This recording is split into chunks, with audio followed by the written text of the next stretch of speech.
Hey, what up everybody? This is Steve Breach coming to you, starting off the conversation about WWE Hell in a Cell 2015. Never too early. Here we are the night after Night of Champions 2015. It looks like we already know the direction they're going in. They've already told us what the main event of the show is going to be, with Brock Lesnar going up against Undertaker, playing off of Battleground and SummerSlam and WrestleMania 30 and all of that and everything that went along with it.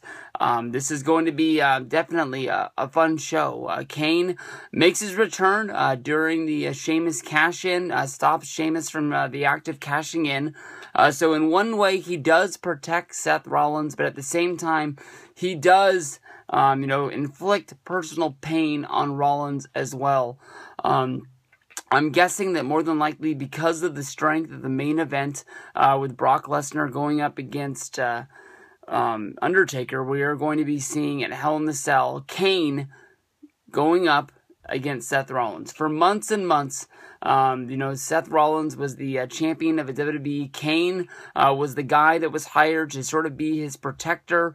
He was taking care of things backstage. He was taking care of things inside the ring. He was like, well, he had J&J security, but he was almost like Seth Rollins' personal security. He was the guy that was basically the cleaner for everything that was going on. He's basically having to follow around Rollins and try to get him out of all the sticky situations that he got himself into, because he was like, Rollins is really good, but the character he plays is almost like that kid on the playground who just likes to run his mouth until the point where he gets his ass kicked.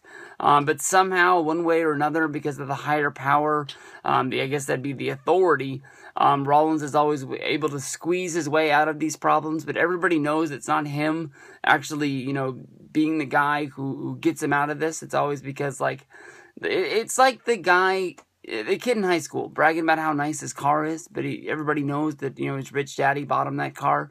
And if it wasn't for Triple H, if it wasn't for Stephanie, if it wasn't for Kane or J&J Security or anybody else along the way, there's no way in the world Rollins would be this. But as of right now, even though Rollins lost to John Cena, losing the United States Championship, he wasn't going to hold on to that title forever. You can definitely see that more than likely on Monday Night Raw, because he beat Sting, a future Hall of Famer, Rollins is going to be calling himself the best of all time. And that's where Kane steps in. And now Kane, he's got the mask back on, he's got the hair, he's got the Blazing Inferno with him. He can bring the heat. I think that this is going to be a good match, definitely not being in the main event spot. I think that if it was the main event, having two shows in a row, one being led by Sting at 2015 Night of Champions, and then Hell in a Cell with Rollins versus Kane, it would be a sort of a show that you look at it like, oh man, WWE's in trouble. But with the main event, we all saw how big SummerSlam was with Brock Lesnar going up against The Undertaker. I think Hell in a Cell is going to shape up to be a pretty good card. The only thing I wonder about is who Cena's going to go up against, but I guess we're going to have to figure that out on Monday Night Raw tonight.